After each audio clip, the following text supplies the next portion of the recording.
दोस्तों थोड़ा सा पास्ट में जाइए। इस देश के एक महामानव ने कहा था एक जमाने में चौकीदार चोर है। उसका असर देश की जनता पे क्या हुआ था, इलेक्शंस पे क्या हुआ था, उस महामानव ने भी देखा और पूरा भारत देश ने देखा कैसी उस पार्टी की क्या से क्या हासिल हो गई, दुनिया ने देखा। फिर से एक नया शब्द, नया सेंटेंस जोड़ा गया है, नरेंद्र सरेंडर। इसके बाद क्या हासिल होने वाला है ये भी पूरा देश देखेगा और पूरी दुनिया देखेगी। अक्सर इंसान जोश में होश खो देता है, आजकल वही चल रहा है। जरा देखिए इस डिबेट के अंदर में राजद प्रवक्ता प्रियंका भारती महिला सम्मान पे बात करती है। जो भी नेता सेना के खिलाफ बयान देता है उसको फांसी पर टांग देना चाहिए, आधी भाजपा आपकी टंग जाएगी। महिलाओं के सम्मान में कौन लोग बोल रहे हैं? जिनके साथ समाजवादी पार्टी रही, क्या कहा था मुलायम सिंह यादव जी? लड़के हैं, गलती हो जाती है। घर में महिलाओं का सम्मान नहीं कर सकते, बाहर महिलाओं का सम्मान नहीं कर सकते। तुम्हारे पैरों के नीचे जमीन नहीं है, तुमको इस बात का यकीन नहीं है। इनके मुंह से एक शब्द नहीं निकलता है। जब 2011 में राहुल गांधी ने कहा था कि देश के अंदर हर आतंकवादी घटना को रोका नहीं जा सकता है, 26/11 के बाद कैसे चुप्पी साध लिए, कोई एक्शन नहीं लिए जो देश के अंदर एक्शन हुआ ऑपरेशन सिंदूर के तहत, ये इनको नहीं दिखता है। केवल टीवी पे आके मुंह फाड़ने से, गला फाड़ने से सच्चाई दब नहीं जाती है। देखिए इस डिबेट को, डिबेट में एक पॉइंट को रखा शिवम त्यागी ने और मैडम ने कैसे जवाब दिया, ये भी आपको देखना चाहिए। सब्सक्राइब करिए, वीडियो को लाइक करिए, वीडियो ऐसे आगे आते रहेंगे जो आपके दिमाग को झकझोर देगा। शुरू करते हैं। प्रियंका जी से पूछना चाहते हैं, अब मुझे ये बता दीजिए, वहां पर उमर अब्दुल्ला कह रहे हैं जो काम अंग्रेज नहीं कर पाए वो काम प्रधानमंत्री नरेंद्र मोदी ने कर दिया। और उमर अब्दुल्ला जो है वो तो इंडिया गठबंधन में है ना, जहां तक मेरी जानकारी है। बिल्कुल है आपकी जानकारी। तो उनको ऐसा क्या दिख रहा है जो आप लोगों को नहीं नजर आ रहा? और वो तो कश्मीर में रहते हैं, कश्मीर के मुख्यमंत्री हैं और वहां पर पहलगाम का अटैक हुआ है। उनके पास इस तरह के कोई शब्द नहीं है, नरेंद्र सरेंडर। लेकिन ये जो इंडिया गठबंधन है, इनका कोई अलग ही ताल, अलग ही सुर चल रहा है। किस देश में हैं आप लोग? भारत में हैं या पाकिस्तान के लिए कंटेंट क्रिएशन कर रहे हैं? उमर कह रहे हैं हम अम्बेडकर और गांधी के भारत में हैं, हम गोडसे के भारत में नहीं है। इसीलिए शिवम त्यागी जी को इतना कहना चाहूंगी, उन्होंने कहा कि जो भी नेता सेना के खिलाफ बयान देता है उसको फांसी पर टांग देना चाहिए, आधी भाजपा आपकी टंग जाएगी, कोई नहीं बचेगा। जिस तरह की बयानबाजियां आपकी तरफ से आ रही हैं, उसके अलावा जब यहाँ पे बीजेपी के प्रवक्ता खड़े हैं ना, उसी वक्त में ट्रंप ने फिर से बोला, I don't like it, you shouldn't do it, I said you stop it, I said India and Pakistan should stop। अब इस व्यक्ति के खिलाफ अगर अमेरिका का राष्ट्रपति कुछ बोलता है तो यहाँ भाजपा के प्रवक्ता कुछ बोलेंगे तो कोई सुनेगा कि हमारे देश का प्रधानमंत्री इसको नकारेगा? आखिर ऐसी कायरता आ कहां से रही है? क्यों इतना आप डरे हुए हैं? क्यों इतना आप सहमे हुए? अगर आपने पहले ही ट्रंप को कह दिया होता ना कि हमारी सेना ने डिसाइड किया, हमने डिसाइड किया, you are not the someone जो हमें डिक्टेट करेगा, हमारी अपनी सॉवरेनिटी है, हमारी अपनी संप्रभुता है, तो आज छोटे भैया नेता नहीं बोल रहे होते। वहां का कॉमर्स सेक्रेटरी के मैं बयान बताती हूं, उन्होंने कहा रशिया से डिफेंस के सामान भारत लेता है, ये हमें चुभता है। वो कौन होता है ये बोलने वाला कि हमको चुभता है?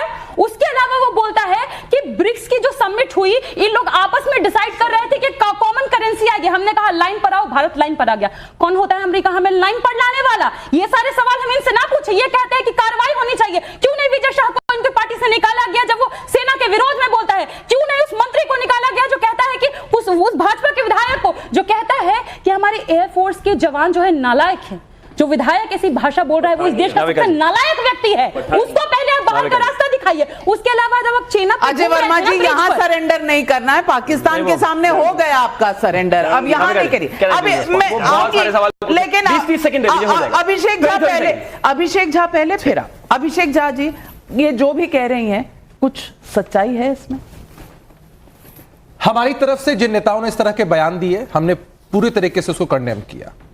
जो अद्यतन कार्रवाई हो सकती थी वो हो रही है। और बोल कौन लोग रहे हैं? महिलाओं के सम्मान में कौन लोग बोल रहे हैं? जिनके साथ समाजवादी पार्टी रही है, क्या कहा था मुलायम सिंह यादव जी ने? तो स्वर्गीय हो चुके हैं। पूरी इज्जत के साथ मैं कहना चाहता हूं, लड़के हैं, गलती हो जाती है। तो ऐसे लोग जिन लोगों ने महिलाओं का सम्मान नहीं किया, और राजद के लोग बोल रहे हैं घर में महिलाओं का सम्मान नहीं कर सकते हैं, बाहर महिलाओं का सम्मान नहीं कर सकते हैं। हम महिला प्रवक्ता को जरूर भेज सकते हैं कि दिग्भ्रमित करने के लिए जितना बोल सकते हो उतना बोल लो। तो कमाल है कि तुम्हारे पैरों के नीचे जमीन नहीं है और तुमको इस बात का यकीन नहीं है। ये समझ से परे ये बात है। और दूसरा, मैं एक बात कह देना चाहता हूं, देखिए बहुत तरह की बातें कही जा रही हैं। एक बार जब ऑल पार्टी मीटिंग हुई तो हमारे विपक्ष के सभी साथियों ने कहा कि हम मजबूती से सरकार के साथ खड़े हैं, सरकार जो फैसला करे हम सरकार का साथ देंगे। अरे भाई सेना अटैक करेगी, मिसाइलें दागेगी, आपसे पूछ कर ऑल पार्टी दागेगी, मीटिंग में प्रधानमंत्री आपसे पूछ कर दागेगी। क्यों नहीं? अरे ऑल पार्टी मीटिंग में जब सरकार के लोग वहां शामिल हैं, बिहार का चुनाव, ऑल पार्टी मीटिंग में लालू जी क्यों नहीं थे? लालू जी क्यों नहीं थे? ऑल पार्टी मीटिंग में तेजस्वी जी क्यों नहीं थे? अरे बताइए ना भाई, लालू जी या तेजस्वी जी क्यों नहीं? अरे आप कहते हैं कि किसी पार्टी के सबसे सर्वोच्च नेता होना चाहिए, वो होने चाहिए, तो लालू जी कहां थे? जेल में जा रहे थे। कहां थे? तेजस्वी जी कहां थे? कोर्ट में जा रहे थे। अरे भाई आपकी जो सच्चाई है वो मालूम है।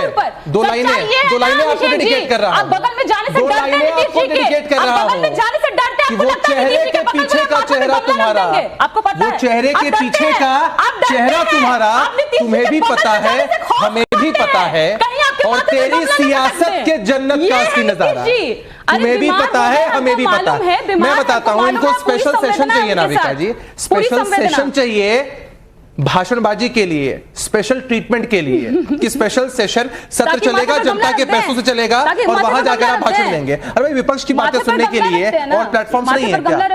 बहुत सारे प्लेटफॉर्म। और मैं एक बात आपसे कह देना चाहता हूं, अभी ऑपरेशन सिंदूर चल रहा है, राहुल गांधी जी ने सरेंडर कर दिया है, देश की सेना ने सरेंडर नहीं किया है। और 1947 में जिन लोगों ने सरेंडर किया था, देश के लोग आज तक उनको माफ नहीं कर पाए हैं। तो 1947 वाले हम 2025 वालों को नसीहत नहीं दे तो अच्छा वर्मा जी, क्या राहुल गांधी ने सरेंडर कर दिया था? वही दिखा रहे थे आप, कैसे दिखा रहे थे बताइए। तो जैसा है वैसा ही नजर आएगा। आप आईना बदलते हैं, बदलते रहिए। अब बताइए महिलाओं को, हमने भी दो लाइन ले लीजिएगा। नहीं, महिलाओं को टारगेट कर रहे हैं। महिलाओं के कितने बड़े सहयोगी हैं। अगर मैं आपके सहयोगी महिलाओं की पहली पसंद राजनीतिक रूप से जनता दल यूनाइटेड ही, मैं कुलदीप सेंगर की सुनाने लगूं और शर्मनाथ ठाकुर की सुनाने लगूं तो शर्मसार देश हो जाएगा। लेकिन तारिक खान भाई, आज मैं पूछना चाहती हूँ, अखिलेश यादव कहते हैं, करिए ये राहुल गांधी की तरफ से सरेंडर, नहीं ये राहुल गांधी। तारिक खान भाई,